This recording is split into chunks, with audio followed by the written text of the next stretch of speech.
Hari ini kita lihat banyak cabaran. Cabaran macam media sosial, dengan kita punya kesibukan hidup kita, suasana masyarakat pada hari ini. Saya nak minta pandangan Ustaz lah. Ustaz, apakah cabaran yang utama masyarakat hari ini dalam menjadikan Al-Quran sebagai sahabat hidup kita, dan bagaimana cara untuk mengatasinya? Baik tuan-tuan, kita faham kita sedang cerita kitab yang super best lah.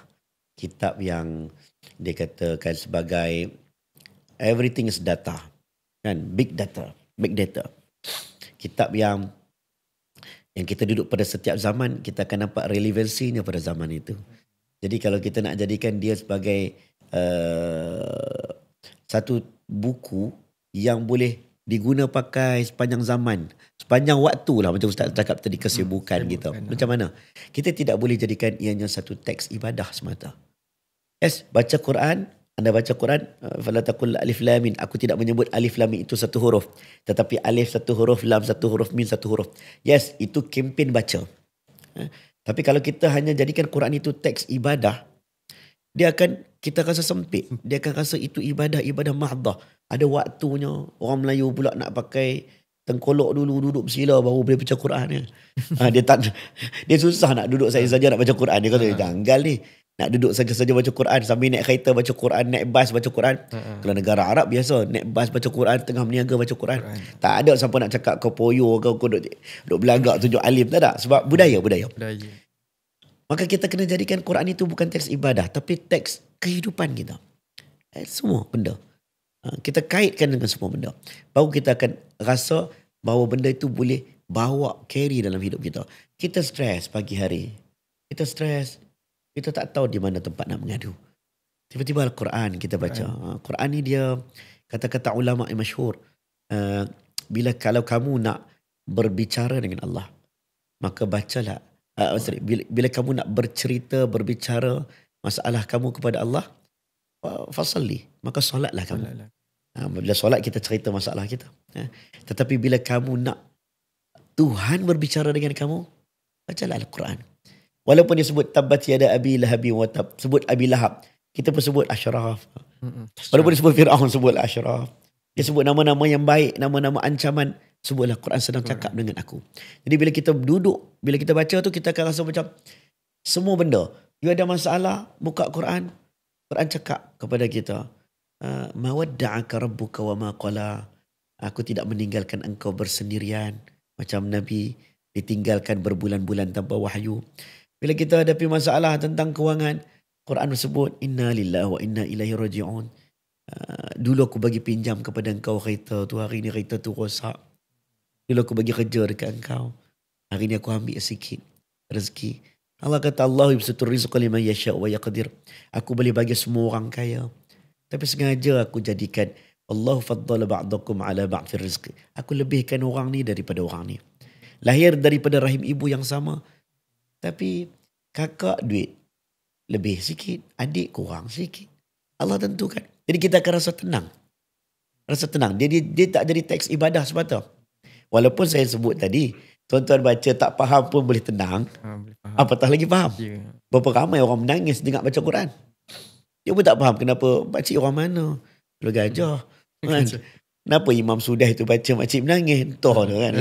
Tapi menangis. Jadi kalau kita nak jadikan, macam mana nak jadikan? Pertama tuan-tuan kena ada disiplin. Kena ada disiplin. Bila nak baca, bila nak buka. Sebab tu kita kempen tak boleh share Quran.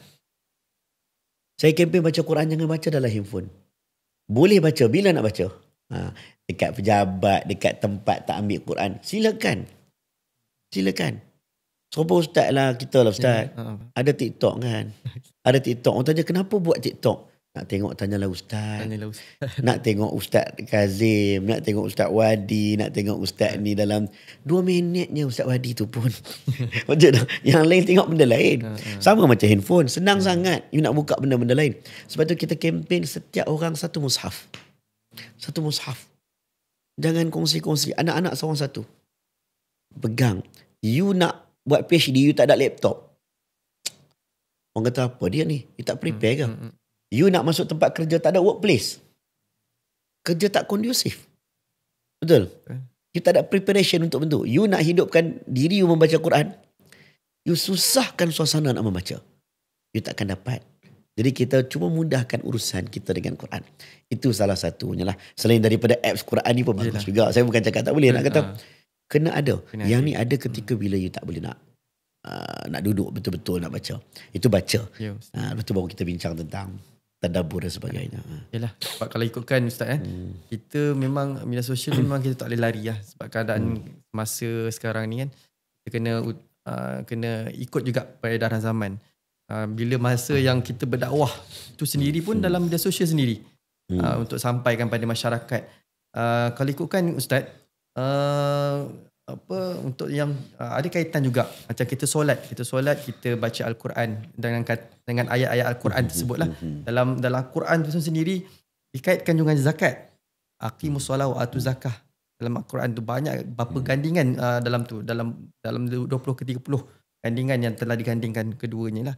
Saya tertarik dalam surah At-Taubah ayat 103 yang mengatakan ambillah sedekah, iaitu zakat, di mana dia akan membersihkan jiwa dan menyucikan akhlak.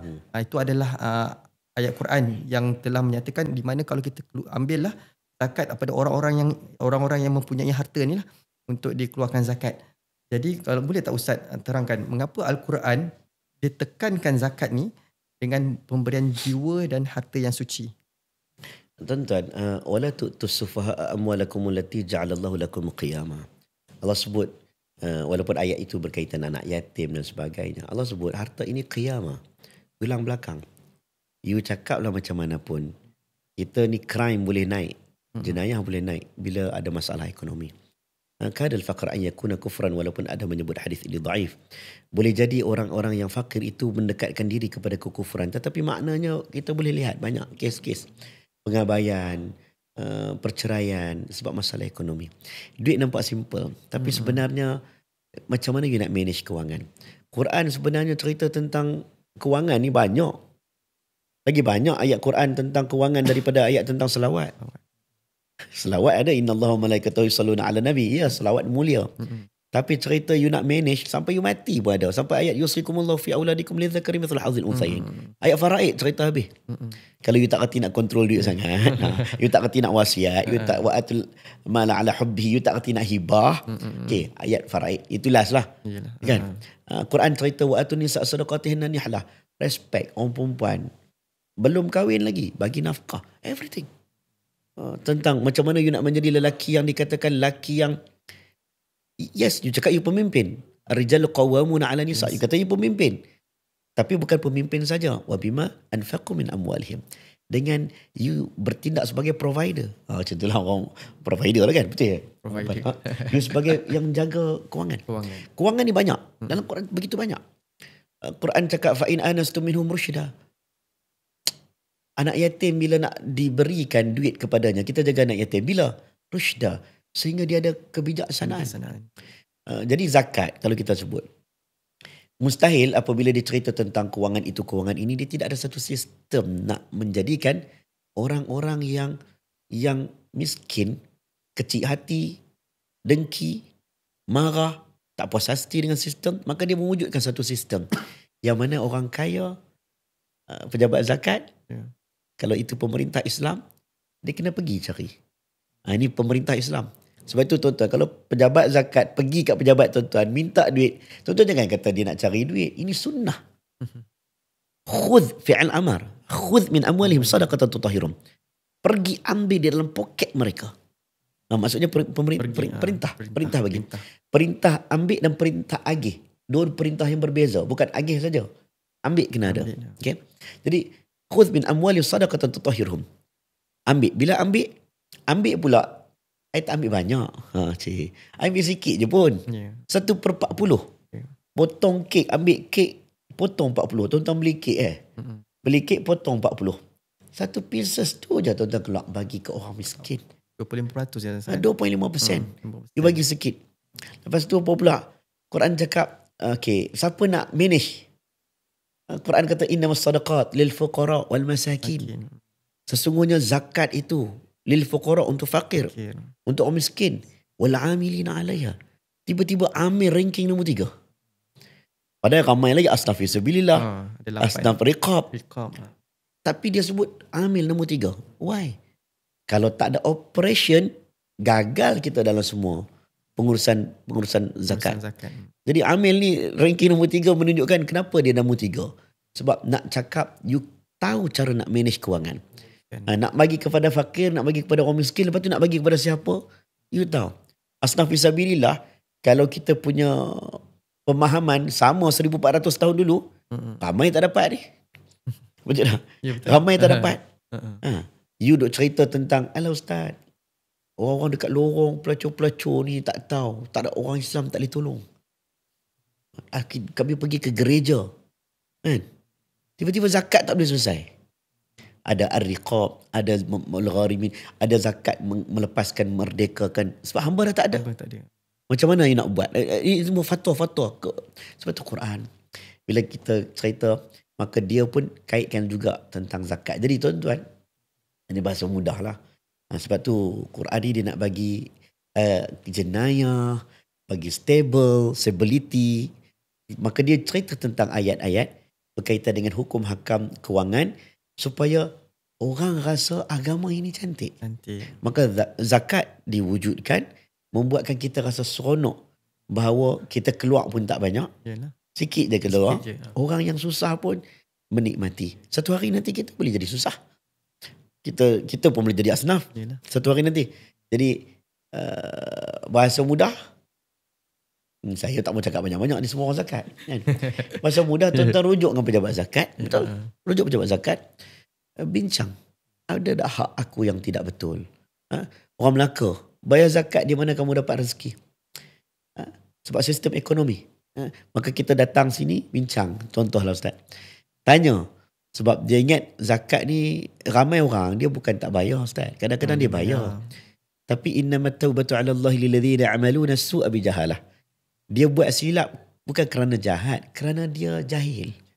Dia duk tengok gaji dia dulu dengan sekarang sama potongan lama. Dah lama.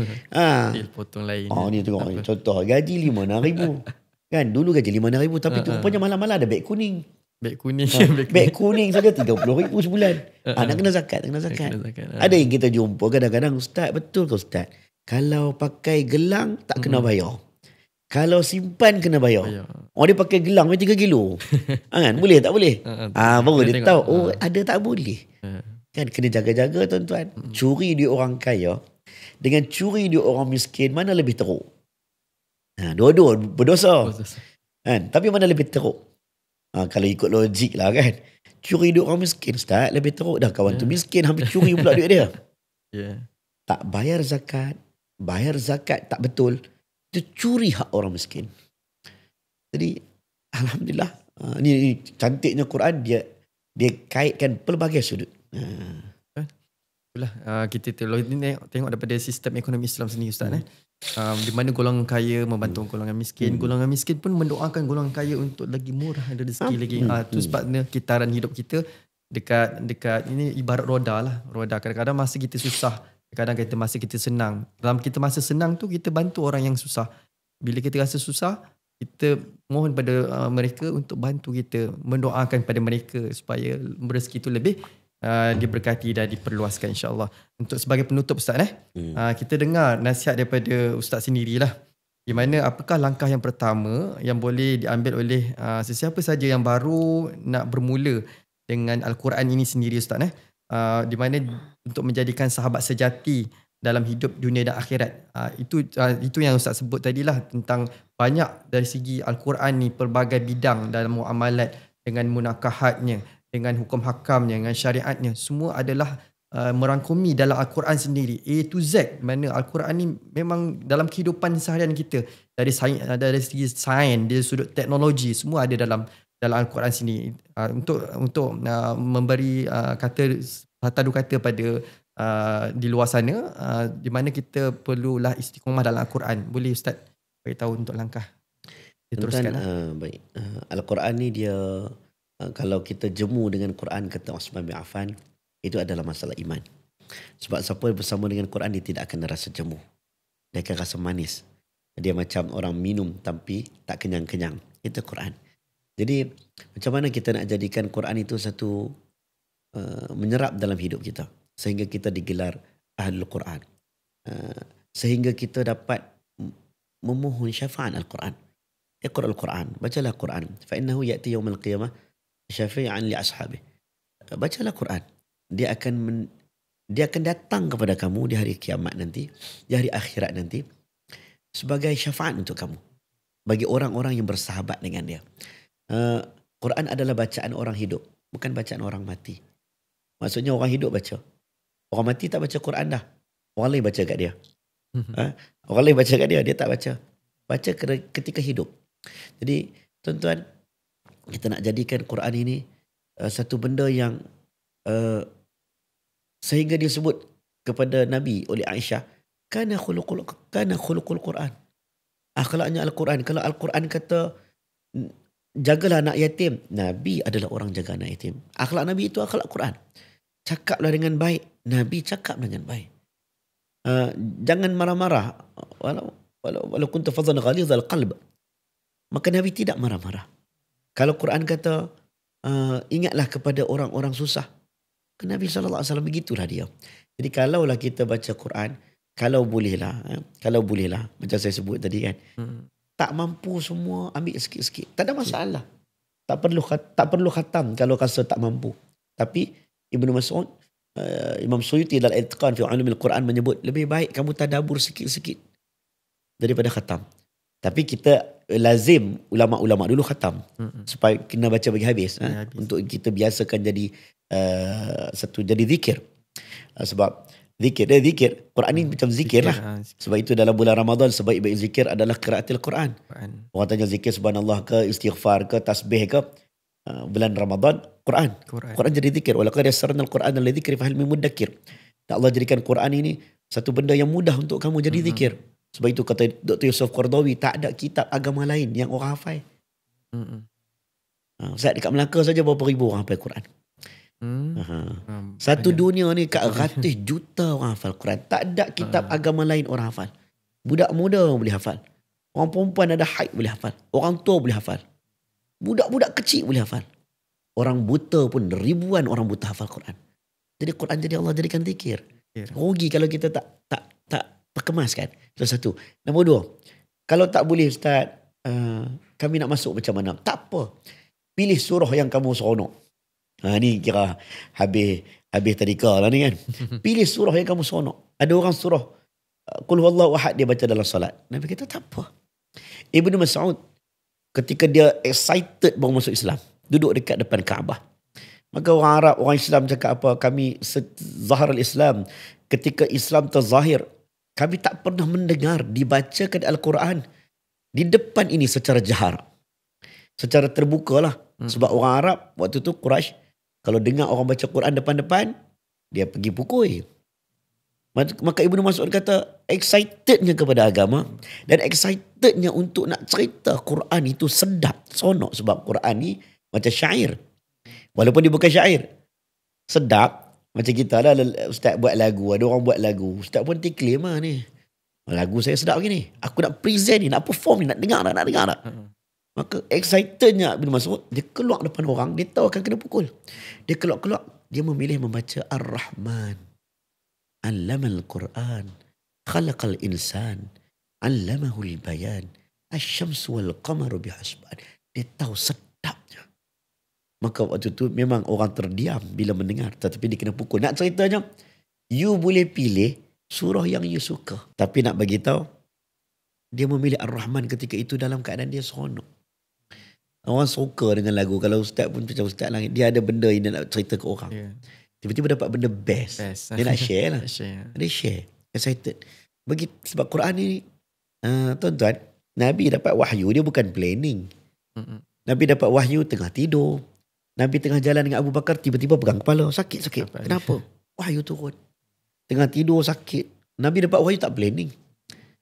Sampai orang cakap kat Nabi, cerita kat aku tentang pemilik 2 kebun. Lelaki anak muda yang tidur 300 tahun. Nabi tak jawab. Kalau ikut kita, orang tanya Ustaz tak jawab tu, tak cerdik lah Ustaz ni kan. Nabi tak jawab. Sebab apa tak jawab? Sebab Nabi nak bagi tahu, aku tak tahu. Wa ma yantiqu 'anil hawa. Aku takkan cakap benda itu selain bukan wahyu. Tunggu wahyu turun baru Nabi jawab.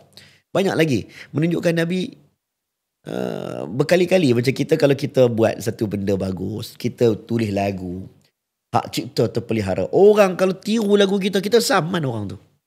Kalau orang tulis buku, kita tulis buku cantik kan. Kita akan cakap ini karya saya. Betul. Kalau orang tiru karya kita, kita pergi saman orang tu. Punya nak claim itu aku punya. Yeah. Tapi Nabi lain. Quran punya sedap, punya elok. Nabi berkali-kali duk claim, ini bukan karya aku. Terbalik pula. Tolonglah orang kata ini kata-kata engkau. No, bukan kata-kata aku. Ini kalam Allah. Jadi bila tuan-tuan baca tu, tuan-tuan rasa lain. Sebab itu bila Nabi dapat wahyu tidak dirancang, tidak di planning. Kalau kita nak tulis lagu pun kena cari duduk tepi kelebang tu kan. Dapat idea kan. Duduk kat tasik pun dapat ilham. Pun dapat ilham. Nabi tak sengaja tiba-tiba Ustaz. Ini saya nak cerita kepada kita lah orang Malaysia ni yang bukanlah semua faham bahasa Arab. Yeah. Tuan-tuan bayang, kita baca, kita rasa tak bosan Fatihah. Satu hari 17 kali. Umur saya ni dah dekat 40. Tak pernah lah rasa bosan tak baca Fatihah? Kalau kata bosan dapat jahat sangat, betul tak? tak tahu kenapa. Tuan-tuan Ustaz, kalau kata qalqalah, macam mana syair itu begitu indah? والسماء والطارق وما أدراك ما الطارق النجم الثاقب والسماء ذات البروج واليوم الموعود وشاهد ومشهود. Kalau kata عما يتساءلون عن النبأ العظيم الذي هم فيه مختلفون إذا وقعت الواقعة ليس لوقعتها كاذبة خافضة رافعة إذا رجت الأرض رجا وبست الجبال بسا والنازعات غرقا والناشطات نشطا والسابحات سبحا. Mana Ustaz? Fitri Yahya pun susah nak buat pantun Ustaz. Dia pun ada timing juga. Pantun. Tapi dan perfect. Sebab itu tuan-tuan baca Quran, tuan-tuan tak faham pun boleh meleleh yak mata dan tak bosan. Jadi kalau tuan-tuan tak mulakan pada hari ini, mulakan merasakan Quran itu hebat, mulakan berdamping dengan benda yang hebat. Handphone lah. Contohlah, you handphone apa kan? Ni handphone apa? Ada banyak apps tak? Ustaz kata, Ustaz pakai handphone 17. Ni bukan 17, saya bagi contoh lah. Contoh orang kata lah kan. iPhone, Samsung, pakai canggih-canggih. Tiba-tiba guna apa Ustaz? Call, WhatsApp. La ilaha illallah. Banyak function tu. Banyak function. Tiba-tiba Quran ni guna bila nak halau hantu ya kan. Memang boleh. Bukan tak boleh. Ya Rasul Quran nak untuk jampi-jampi je. No, Quran itu guna untuk semua benda. Apps dia banyak. InsyaAllah dengan usaha Pusat Zakat Melaka buat program cerita tentang Quran ini, semoga kita semua dapat manfaat dan kita mula rasa seronok dengan Al-Quran. Kita akan masuk jadi nelayan laut dalam. Begitulah, nelayan laut dalam untuk Al-Quran. Lagi banyak ikan kita bawa balik daripada lautan, insyaAllah. Alhamdulillah. Begitu menarik kepasan yang dikongsikan oleh Ustaz kita pada hari ini, iaitu banyak yang manfaat yang kita dapat daripada Al-Quran sendiri dari segi pedoman hidup kita. Al-Quran tu adalah zikir iaitu kalamullah sendiri. Kita tak akan rasa serik lah kita baca Al-Quran daripada kita baca tu ada dia punya ayat-ayat dia yang boleh kita rasa terharu ataupun teringat lah dari segi rima dia, dari segi tajwid dia, dari segi kalau kita nak sedap lagi alunan taranum dia kan. Al-Quran tu memang satu mukjizat yang hebat lah yang Allah telah kurniakan kepada orang ramai, bukan setakat umat Islam saja, sebenarnya seluruh masyarakat, seluruh umat sejagat di dunia. Memang terbaiklah dari segi petunjuk ataupun isi kandungan Al-Quran itu sendiri. Ya, terima kasih sekali lagi Ustaz atas jemputan kepada kami daripada Zakat Melaka, dan terima kasih kepada pendengar podcast Zakat Melaka. Sembang sikit tapi sampai. Mudah-mudahan apa yang kita kongsikan pada hari ini akan memberi peringatan dan pesanan pada mereka di luar sana tentang kepentingan dan kebaikan istiqamah dalam membaca Al-Quran itu sendiri. Dan jangan lupa ikuti episod seterusnya dengan topik-topik yang menarik. Sebarang pertanyaan lanjut boleh layari www.aizakat.com ataupun tinggal pesanan WhatsApp di talian Zakat Melaka 011-5858-3885 untuk info lebih lanjut. Sekian, Assalamualaikum warahmatullahi wabarakatuh.